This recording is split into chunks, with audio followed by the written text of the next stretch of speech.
thank you all for being here. I think there's a couple more chairs that are going to come out. You can do it. And there's one right here too.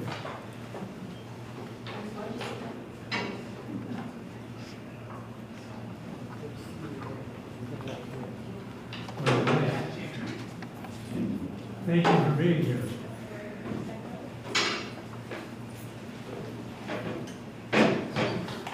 This is great that we do this. There's a band there. I just didn't notice that. Yeah. Yeah, music was good. Perfect, thank you. Well, that's really good.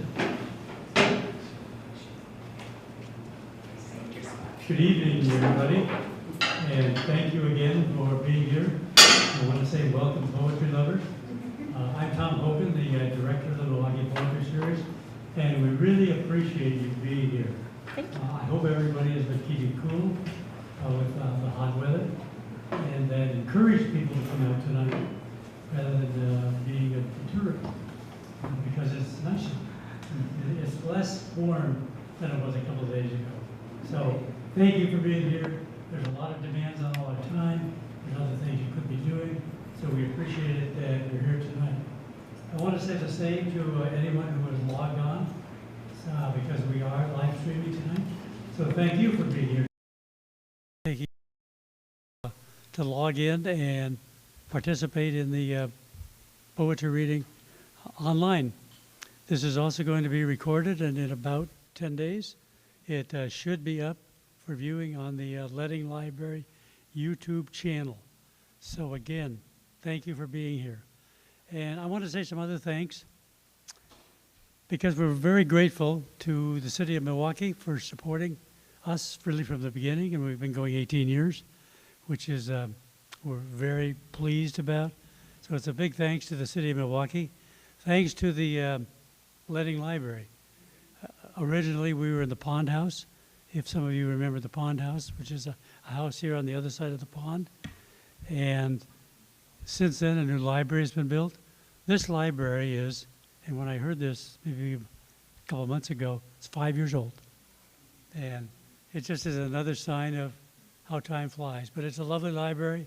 So thank you to the Letting Library for their support. Also to the Milwaukie Poetry Series Committee. We do have a committee, and you need that to have something happen. And my lovely wife, Jane, and Kristen are here tonight. So thank you. And can we give the committee a hand? Yeah. Kristen is going to be leading the Q&A when we get to that after reading. And when we get to the Q&A, please try and wait for her to get there with the microphone. She'll have the microphone.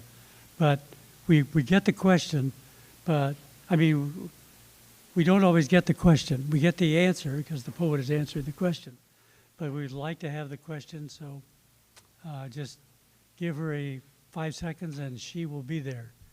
And our final thanks is to our technical person, Joshua Reynolds, who is back here with the headphones on. And Joshua is a magician. He's from the Willamette Falls Media Center. He does our technical aspects of all of this, and he makes all of this happen. So we have great appreciation for what Josh does for us. Yeah, it's very, it is very deserved. A couple of things I want to say about coming events. Our poet next month, we're coming to the end of our season, so we have our bonus reading, which is the second Wednesday in July, which is going to be next month. And we had something really nice work out. Our reader is going to be Don Colburn. And those of you who may have known Don when he was here, he was a longtime reporter for the Oregonian. 2 years ago, he moved to Portland, Maine. And we have this bonus reading for poets who are not living in Oregon now, but have ties to Oregon. And Don certainly fits that criteria. He worked it out. He was going to come out for a trip anyway. So he worked it out, and he worked it out to be our poet in July. So we're very happy about that. A second thing, and this is just materialized, we have a special event that is going to be coming up also in July, and this is a Persian translator. And he was here about 10, 12 years ago, and he translated Walden into Persian or Farsi. And he is going to be here, and he's done some other translations. Kim Stafford has set this up. So this is going to be on July 16th. There's going to be more information out about that. And finally, we have another special event is this Sunday, and this is a joint sponsorship with the library, the Milwaukie Poetry Series, Milwaukie Pride, and the bookstore here in Portland. And Judith Barrington is going to be here, and she's going to be reading from her memoir. And that's on Sunday here at 3 o'clock. So it should be wonderful. I've heard Judith read. She's a great reader. It's a terrific memoir. It's going to be this Sunday, and we will have something out about that. And it's at 3 o'clock. So I've been excited about this. I've been looking forward to having Connie here and hear her read. She has lived her entire life in Oregon. She says, with the exception of 20 years, chapter. That was a long chapter. Spent in the San Francisco Bay Area. There she had the opportunity to hear and meet many wonderful poets in person and began writing in earnest. She does not have any academic training specific to creative writing. Rather, she has taken advantage of opportunities to study with many teachers and mentors who have encouraged and nurtured her. She's an avid hiker, and many of her poems are generated on trails or otherwise inspired by communing with nature. She especially loves the Oregon coast and spends considerable time reading, writing, and walking in Manzanita. She's the author of a nonfiction book, Exploring the Oregon Coast Trail. I've been using it for quite some time, which offers readers an itinerary for hiking the entire 380-mile Oregon coast, from the Washington to the California border, and which celebrates our public beaches. She's also motivated to write about other travels, either past or present. She believes travel to different cultures and countries open our senses in many ways. Couldn't agree more with her about that as well. So, her poems have appeared in One Art, Sky Island Journal, Gyroscope Review, Quartet, Catamaran, Willowa Journal, Cider Press Review, and elsewhere. Her poetry has also received recognition from the Oregon Poetry Association. Her first full-length of poetry, A Story Interrupted, was published by Early Press in 2022. And she is hard at work on a second collection, which we may hear some more about. So, it's great to have her here. Would you join me in welcoming our poet tonight, Connie Soper. Connie.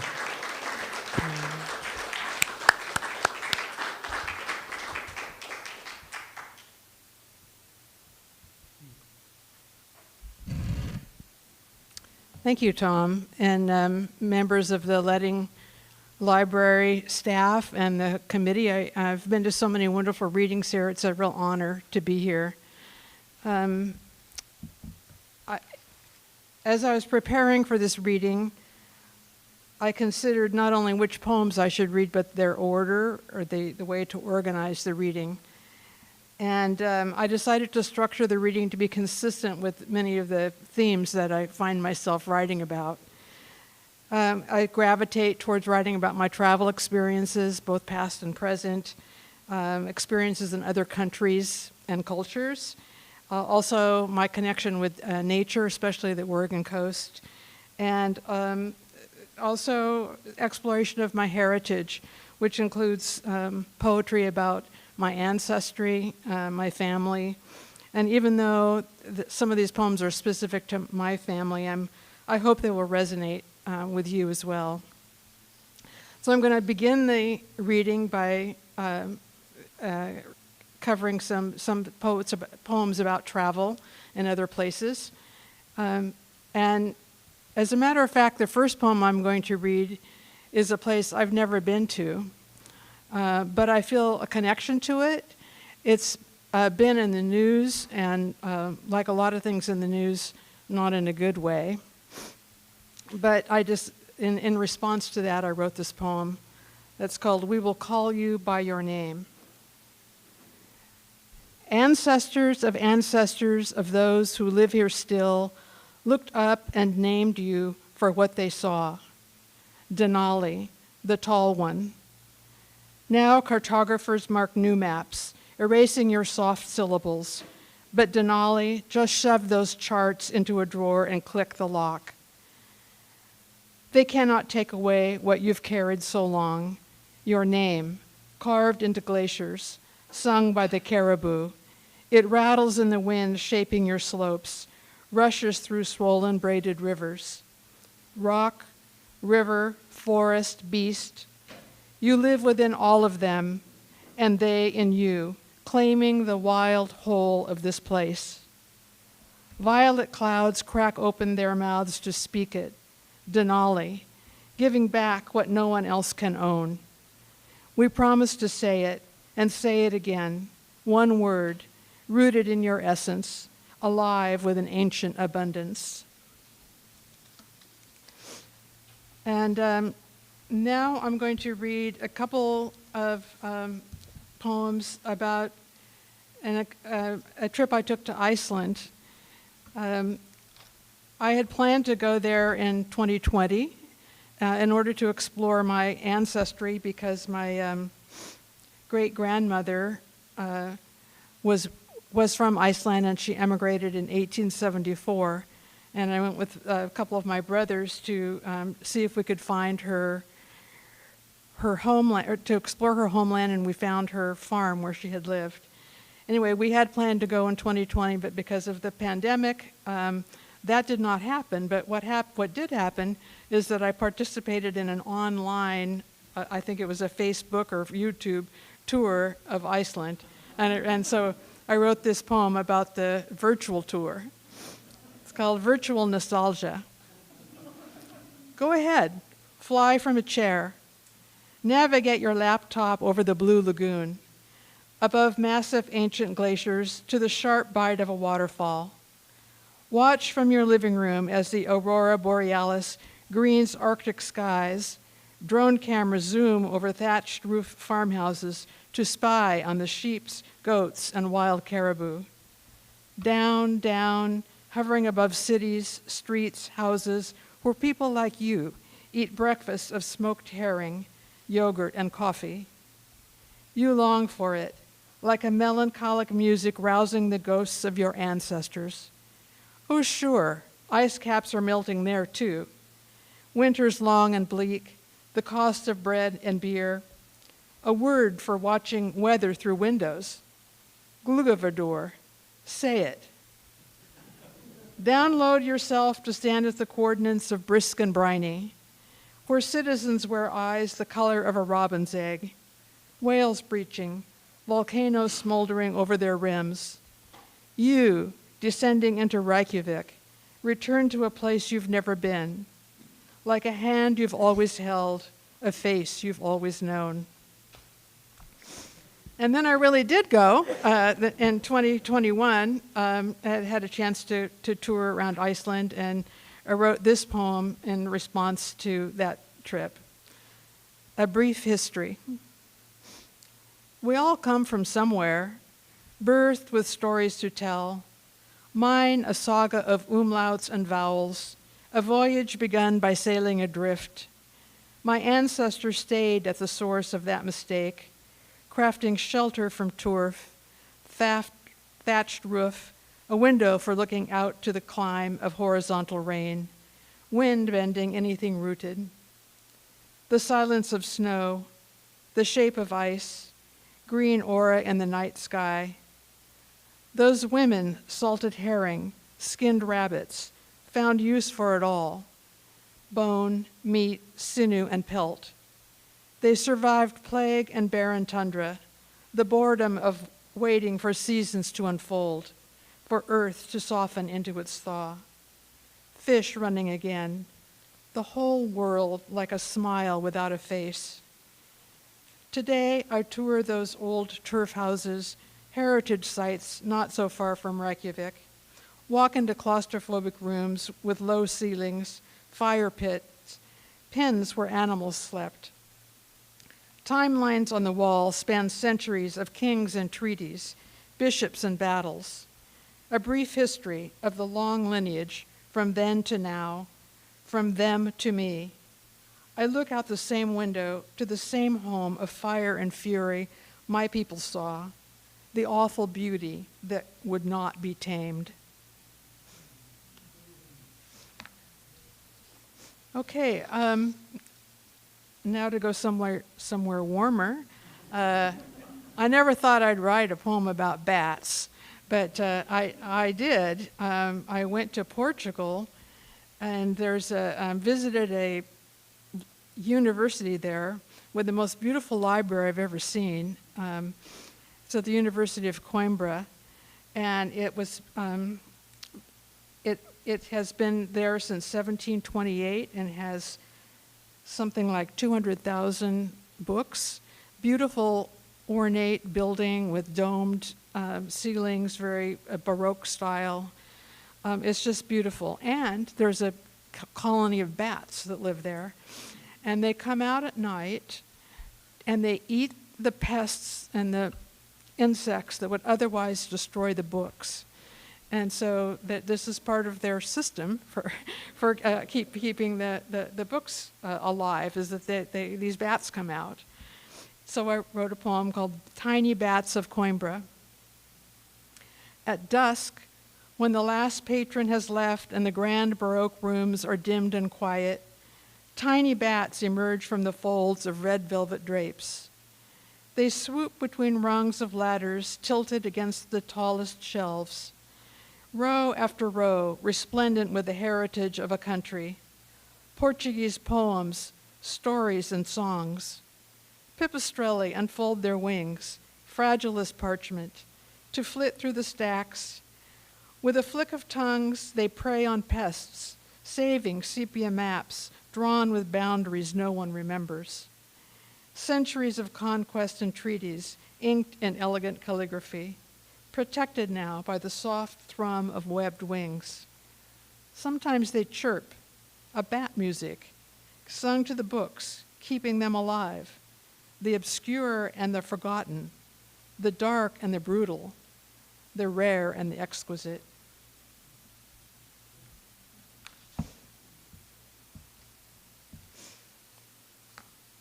Okay, and this is a poem inspired by some time I spent in Oaxaca called Milagros. Outside the cathedral of Santo Domingo, vendors hawk milagros, tiny miracles pounded from tin, toy body parts offered to the saints, arms dangling from sockets, eyes, spleen, lungs, and of course, the flaming heart. So many ways a heart can be aggrieved. The faithful light candles to cure what's fractured or broken, cancerous or arthritic. Votives huddle together like a flock of innocents. The nave is cool and ripe with the smell of scented smoke. I commune with the saints in my own way, not quite a prayer, not quite a litany of rosaries. I conjure up amulets to collect, candles for redemption. One for the sins committed by ancestors I never knew. One for the sadness of loves never reaching fruition. One for rivers that are no longer pure. One for the loss of my country as it could be. When the whole world from Oaxaca to Mumbai is ablaze with all that fury, hope, and despair, some will call it futile, a pilgrimage of superstition. I just want to sit a while longer in the glow of little fires others have lit.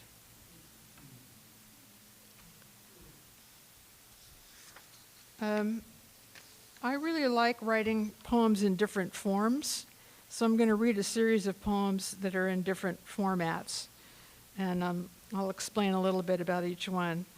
The first one is a tritina, which is 3 stanzas, each with 3 lines, and the last word in in each line is repeated in a different sequence in the poem. And the 10th line includes all three of those words. So the words you should listen for are olive, hill, and today. And you'll hear those words repeated. Tritina for Orvieto. Let us savor this red wine, dip our bread in oil from Umbrian olives grown and plucked from silvery groves, rooted into the hills above Orvieto. Let us be filled with joy and with feast, because today we are here, inhabiting a space between yesterday and tomorrow. Today, little shops offer bowls glazed with lemons, pomegranates, and olives, as we wander the twisting streets of this storied town balanced on a hill, high above the ordinary. The bones of saints rest atop the cobblestoned hill, amid a chaos of angels born from the hand of Signorelli. And today, we receive the fruits of his imagination, handed to us as a gift, sprig of olive from the hill, olive trees spreading branches into the long reach of today.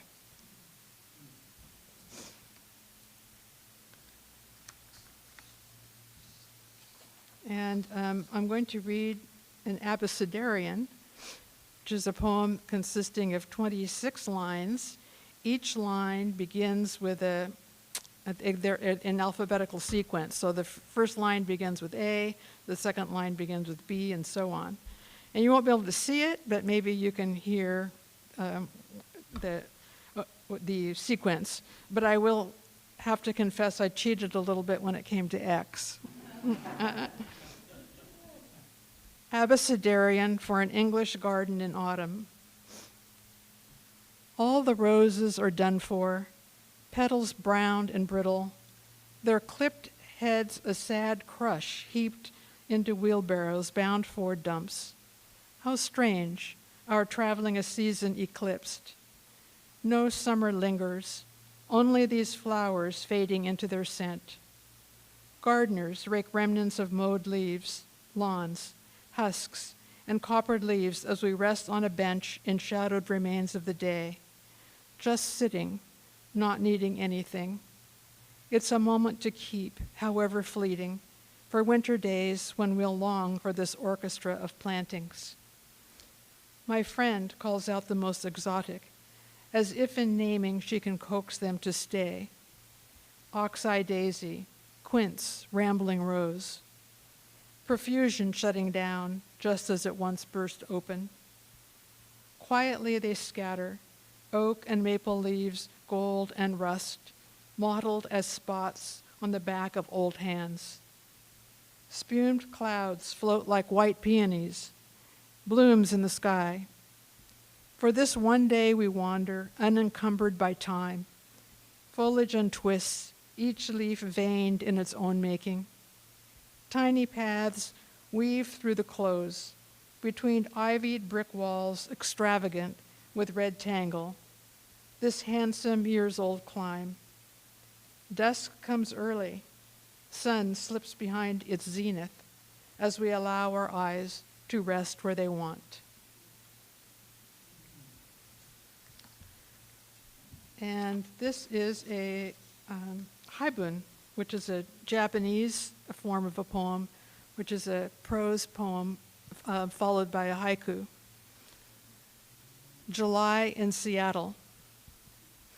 Imagine yourself at the top of a Ferris wheel, at the apex of its great circumnavigation, swaying a little, suspended in the comfort of your own cage.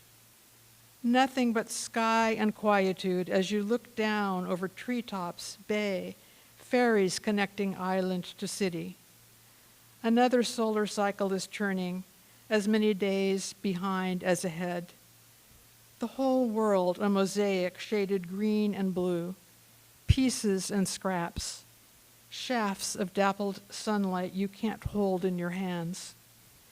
The gears we trust in move with measured momentum, descending with soft little clicks as we, in a slow arc, until the end meets the beginning. Pond mirrors sky, Canada geese in flight, no passport.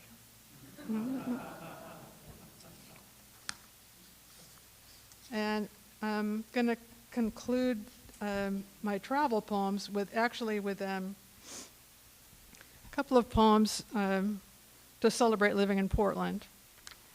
And we live in a city of trees, and in about October, we all get a flyer from the city telling us when Leaf Day is in our neighborhood, because the city will come and collects all the leaves, and there's just big piles of leaves in the street. So I wrote a poem about that, and this is a dizaine, which is a French form of a poem, which is 10 lines with 10 syllables in each line, and there's a specific rhyming scheme. November.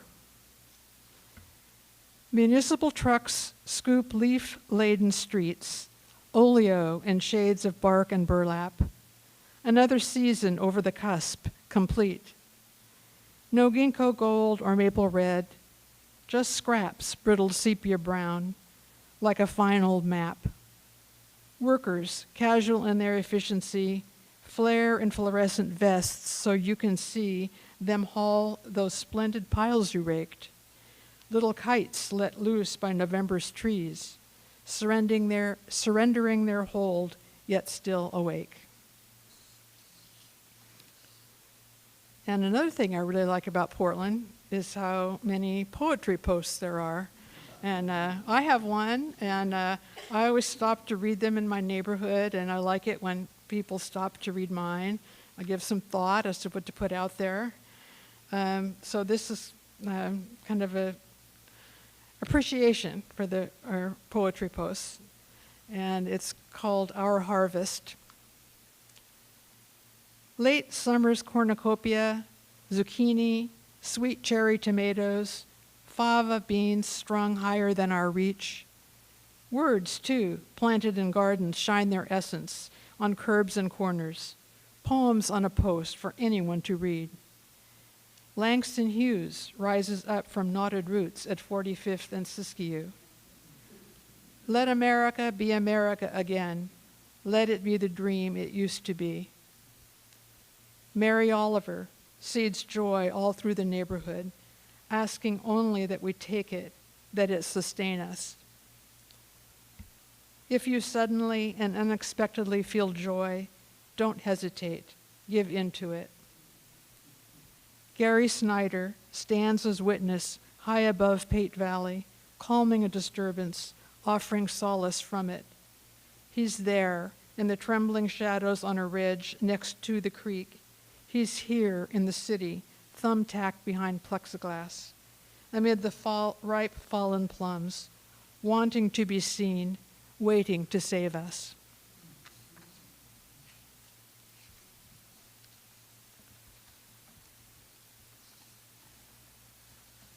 All right. Let's see. We're going to be, I'm going to move now into some poems about my connection with nature, especially hiking, and especially hiking on the Oregon coast. And as Tom mentioned in the introduction, I wrote a book about the Oregon Coast Trail, and had the opportunity to hike it, of course, and it generated quite a few poems. And one of the poems the poem I'm going to read now is actually named after a hike on the Oregon Coast Trail called Amanda's Trail, which is near Yachats, and it is named after a Coos woman who was forcibly removed from her home and in 1864, and was forced to walk 50 miles to be relocated at a reservation near Yachats. And now this place has some real significance to local tribes, and it's kind of there's a kind of a grotto, a special place to remember Amanda and the people, her people. Amanda's Trail. It was her way to embrace circles of seasons in an abundance of bulbs, roots, berries, to harvest mussels in the low and salty estuary, until she became a refugee in her own homeland. It was her way to lay the dead in canoes hung from branches, always facing west. Those boats would sway in the breeze as souls rode into the next world. Which of us wouldn't enter eternity like that? It was her way to leave gifts for the long journey, basket, knife, blanket, until those gifts were stolen for souvenirs. It was her way to trust the shaman until the diseases came and there were no more living to tend to the dying. Today, we lace our boots and ready packs to step into forests, ripe and sudden smells on the flanks of Cape Perpetua. The same cliffs, chasms, streams, rocks, the same churning waves in the distance. The path before us curves like the parentheses of history. We can't see its end as we cross over a bridge, traverse switchbacks, follow twisting trail to pause at a knoll overlooking the expansive sea. Cedars press green spirit weave against the sky, dappled with light, rooted in darkness.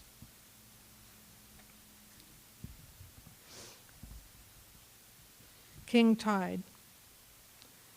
Despite the warnings, or because of them, we've come to witness the wilding surf. Spumed crowns exaggerate their gaudy froth on what's left of the beach. Stranded bull kelp bejewels the shore.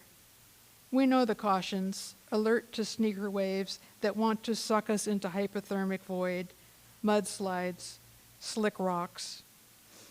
Logs already fallen, already dead, would roll and crush our bones easily as a bird's ribcage. We sidle up to danger's edge, its metallic salt taste on our tongues. Voyeurs unfold chairs on the dune to face the great arena, as if watching a coronation parade float by. Sky lowers its clouded bunting as waves buck out of their chutes, bellicose and frenzied. We don't know whether to fear or hallelujah praise them, and we just can't stop watching. Spirit animal. When a whale dies at sea, it descends with a majestic quietude, in death, feeding the life that once sustained it. Today, another gray has washed ashore, bloated carcass buoyed by wind and currents by the wake of the ship that struck it. Scientists probe the body, exposing gash and wound to salt and air. They measure blowhole to tail, teach us a whale's heart can weigh 1/2 ton, that it sings to find companions, swims the miracle of migration, Arctic to Mexico. How lucky we are, how small, huddled around the barnacled creature already in decay, skin loose and slack as a deflated parachute, its huge heart withered within a cathedral of bones, knocking at the edge of the ocean, waiting for king tides to reclaim it.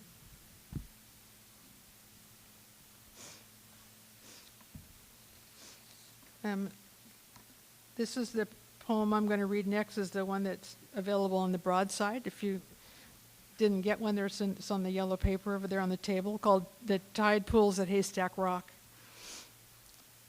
Here, at the edge of enormous waters, we've come to celebrate the minuscule, tiny life revealed when waves recede, marine gardens flowering sea moss, grasses rinsed in a salt bath. Starfish color the pools purple and orange, as if reflecting a summer sunset. We watch them cling to barnacled rocks as they wait for returning rhythms of the tide. Inside those little pockets of life, anemones open and close their primitive mouths. We wonder if they can see us, if they fear us. We wonder if they feel the quiet pulse of home. We wonder if they know the end of our world is the beginning of theirs.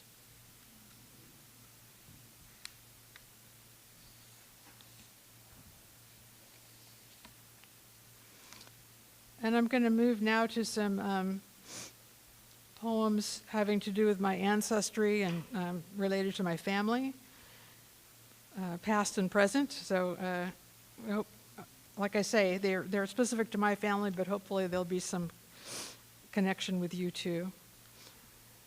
Dried flowers. My grandmother perfected the art of pressing flowers, collecting them the way some people gather stamps from countries they've never been. Edelweiss from Austria, Scottish bluebells, red poppies that once blazed slopes in Santorini. She ordered the rare and exotic from catalogs, and when they arrived, wrapped in tissue paper, she stuck them in encyclopedia pages next to places they came from, cheek to jowl with national monuments, presidents, and kings. When the blossoms were dried and flat and brittle, she glued them onto velvet, arranged into shapes of gardens and bouquets, boats sailing on an aqua sea. Once, with nothing but a backpack and lust for wander, I hiked alpine meadows, the highlands and moors, where wildflowers perfumed in abundance next to the path. With the purity of youth, I left the blossoms rooted, did not pick them, not even for her. Now that I am as old as she was then, I think of my grandmother hunched over her table, surrounded by dried flowers, peering through a magnifying glass at their fine markings, delicate whorls and patterns only nature could create. She was happiest there, surrounded by flora from so many places. She let the world come to her, with all its tiny blue flowers, fiddlehead ferns, the soft-petaled pansies that grew in her own backyard.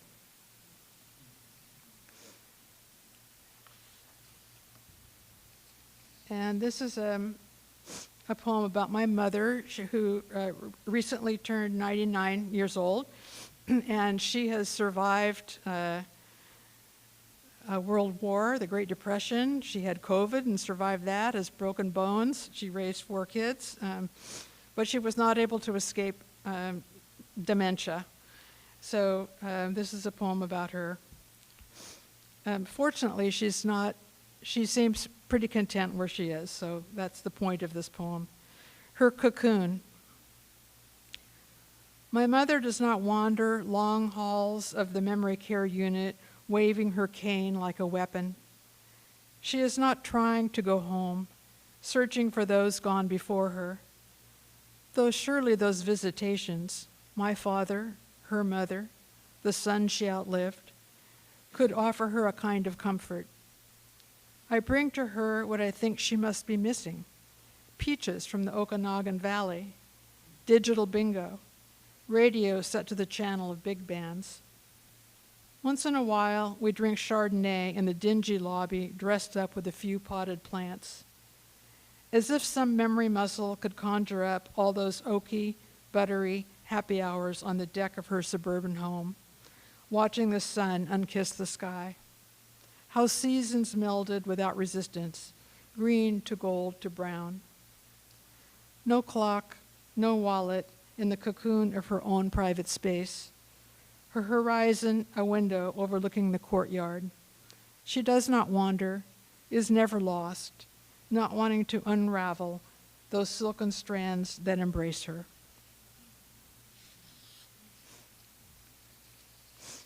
And this poem is based on happy memories that I spent with my family at the beach as a child and well into adulthood. Tradition. So many August days we waited, our feet numb in the Pacific, chased seagulls, ran barefoot on sand, fine and white as that sifting through an hourglass. At lower tides, our father drew a line in hard sand with a stick of broken driftwood, one that found its way river to stream to shore. Then he drew another 50 yards down the beach. Go, he'd holler. Our father always won that race, until the year he didn't.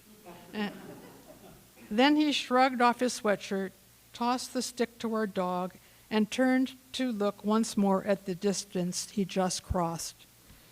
From low dunes, we watched the afternoon sun soften into its pinks.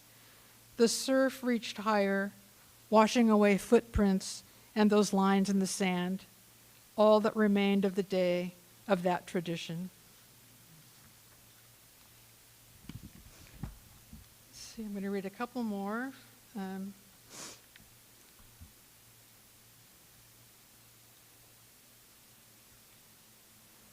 My grandmother's china. My mother gives me her mother's china, handed down through a chain of daughters with a story of its luxury. I hear all over again how my grandmother mended, made do, nothing afforded for the sake of beauty itself but this china, bought at the Bon Marché with 3 years of savings. We box saucers, nest teacups. I have no use for egg coddlers, soup tureen, fragile cups with tiny handles. No room in my cupboards. My extravagance is something different altogether. Give me a substantial cup, something to wrap my whole hand around in the morning, like this one bought at the Oregon coast, where I watched the miracle of whales breaching, or these carried home from Oaxaca, Umbria, Santa Fe. Somewhere in Vermont, a mug baked in the kiln to the color of autumn leaves. When I drink from it, I smell the earth and the loam and the clay. Wedgwood, my mother says, and runs her fingers around the gold rim. She recalls again her mother's pleasure at setting these dishes on a crocheted tablecloth, elegant as an English garden, lively with red peonies, climbing rose, and lavender butterflies. She extends the box to me, and I take it.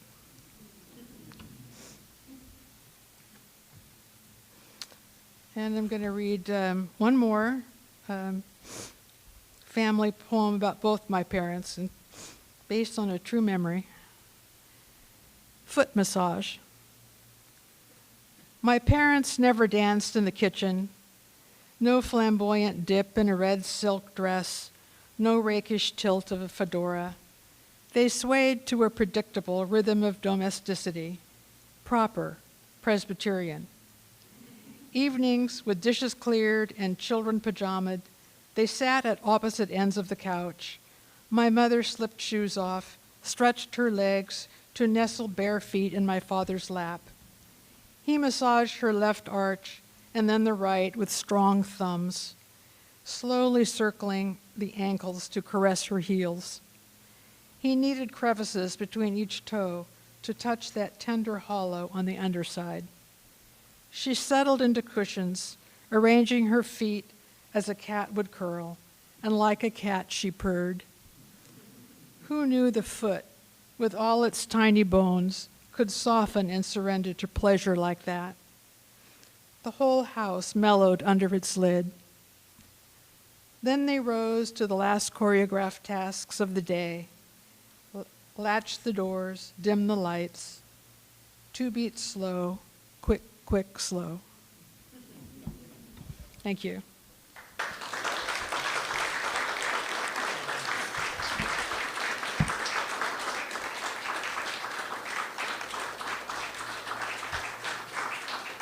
Thank you. Thank you so much, Connie, for that wonderful reading. Can we give her another hand, please? Yes. Thank you. So we have a question and answer period, and I have one microphone up here. Kristen's got the other one. I'll start. There's a number of questions that I would like to ask Connie. I think I will start about your interest in forms, because you wrote and shared with us poems in different formats. So how did you get interested in wanting to write in forms, and how many do you write, and how often do you do that? Well, I would say that I started to write them usually in a class or a workshop I would take. That would sometimes be a assignment or a prompt, and certain forms I really took to. I really like the pantoum a lot, and also I've written some sonnets. But I don't know, I just think it's fun. It's kind of different, and as I started, because I learned about them through classes I took. Do you have a favorite? I didn't read a pantoum, but I really do like a pantoum. It has entire lines that repeat, so it's kind of a long poem, but you actually have to write about 10 lines.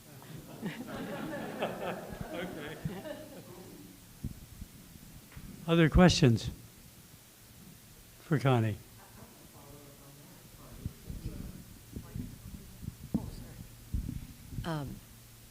You like the pantoum, is that what it's called? Pantoum.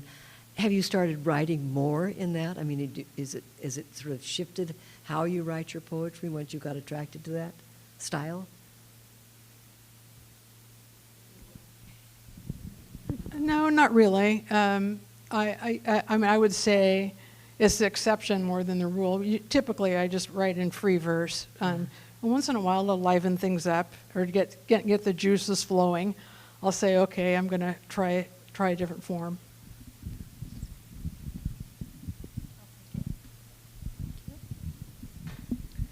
So in that short chapter you spent in California, you did transportation. Did you write any poems about transportation? Well, as a matter of fact, I'm working on one right now about how I used to take BART one station away from where I worked to the Fruitvale station where there's a big Hispanic community. And I would just go there just to buy bags of mangoes from this guy. That's all he sold was mangoes. And I'm working on a poem right now about it. But other than that, no, I guess not.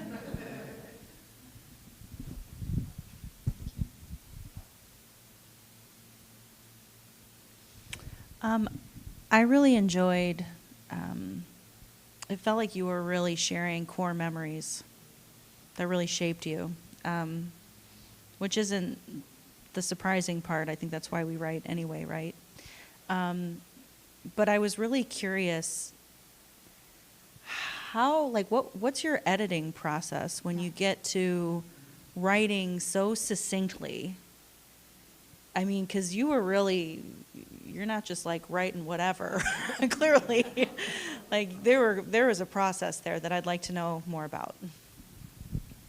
Yeah, I don't know if you saw me roll my eyes. I did see that. Yeah, I the did. editing is hard, and the hardest thing for me is getting started and coming up with a draft in the first place. And I can get into big slumps where it's really hard for me to start.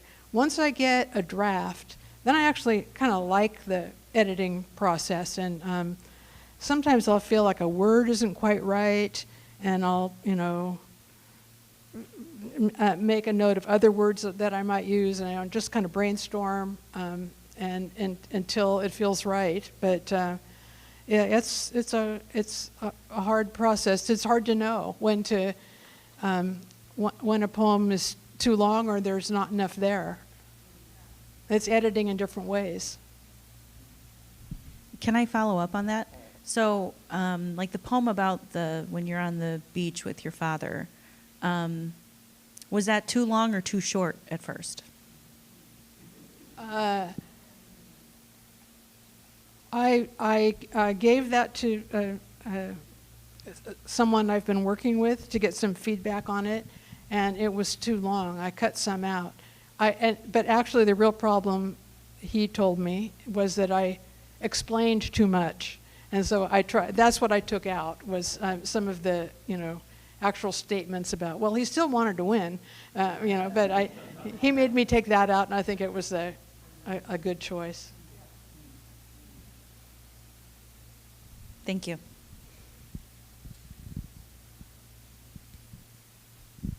I think it's always interesting for us to know who you feel you were influenced by and who are you reading. Yeah, as far as who I'm reading, I subscribe to, I don't know, 4 or 5 daily poems that come through my email. And I learn about new poets that way, people I've never heard of sometimes. And if it's a poem I really like, I'll print it off and sometimes look that person up. And sometimes if I really like what I see, I'll order their book. I learn about new poets that way. I would say the poets that influenced me, I did have a chance when I was living in California to study with, before she was as famous as she is now, with Dorianne Locks. And so I really like her poetry. Also Mary Oliver, William Stafford. I went to Lewis and Clark while he taught there. And so those are poets that really resonate with me. Right here. Thank you. Oh, I have another question. Your poetry, I don't read a lot of poetry. And one of the reasons I don't read a lot of poetry is it always feels so, like, what are they talking about? So inaccessible. And your poetry, I love your poetry because it is so accessible. So I can see your mother sitting on the couch. I can see your father, with his hand on the heel. And so my question is, did you start out writing poetry? Is your poetry today the way you began your poetry? Does that make sense? Yeah, I think my style could be described as narrative. I'm not very experimental or abstract. And there's a lot of good poetry that is that, but that's not the way I write. So I would say I've always pretty much had that style. Yeah. Well, thank you, because I love that I can access. Yeah.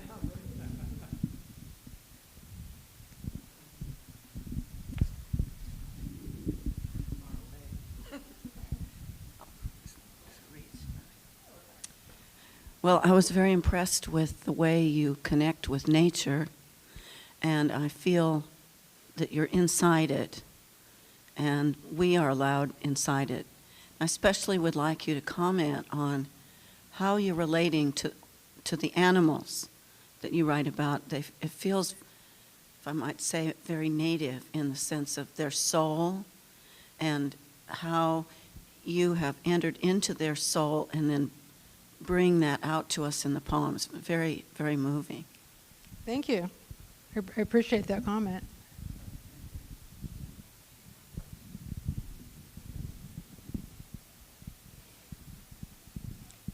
Do you want me to read one more? Is there any final question?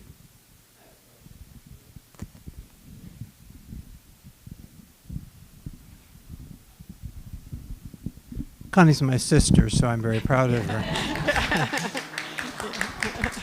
So I wouldn't admit that if I were this you. is sort of a meta question, and it occurred to me because the last poem you read, I think you ended it by suggesting that mom and dad latched the door, and you didn't use the word lock.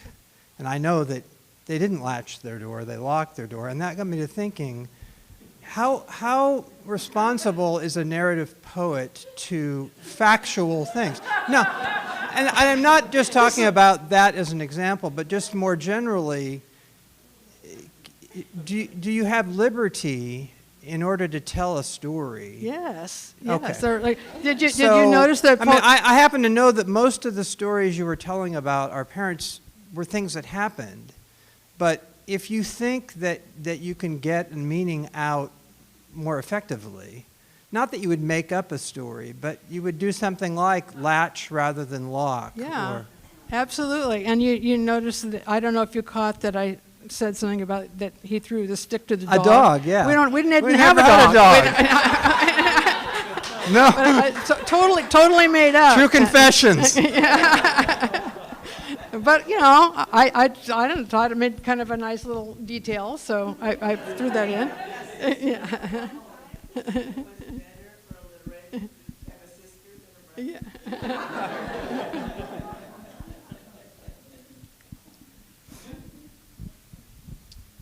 I don't need to call my brother now. That really, that met a need there. Well, thank you very much. I know one of the many things that I can remember is I'm an Oregonian, and so I can remember having my feet be numb, being in the Pacific Ocean till they were numb, and I thought, that's right. That we used to do that before we learned not to do it. Thank you so much. Let's give Connie another hand, can we? Oh, actually I do. Sorry about that. Connie is going to read a final poem to end the event. Okay, and this poem I'm going to read has nothing to do with any of the themes that I've read tonight. I wrote this in response to a notification that there were a publication was looking for poems to include in an anthology about Joni Mitchell. And so I decided to write a poem, and it involved a lot of research of listening to music. These days streamed through an iPhone, not on a turntable, but it was a lot of fun listening to her music again. So I wrote this poem called Reincarnation. Oh, how I want to be reborn as a lady of the canyon. Take me there when I've shed this earthly body, bones and skin and all, where the scent of sweet jasmine hangs in the air like heartbreak chords. Let me be serenaded by the music of wind chimes and mellow ballad, by the grace of Joni strumming her mandolin. Make of me a muse, pouring music down the canyon. You can feed me milk and toast and honey, a bowl of oranges too. Let's drink a case of each other, laugh and toast to nothing. We will be golden, we will be stardust. Lord, bring me back long-haired and blonde again, dressed in the perfume, doused in the perfume of eucalyptus oil. Dress me in fine silver and a fringed leather jacket. We'll have all the time in the world.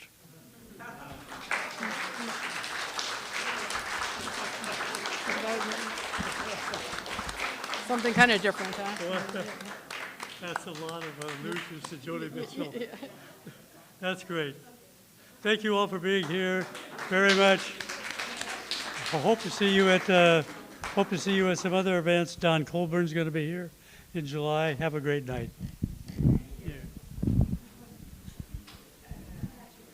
Yeah.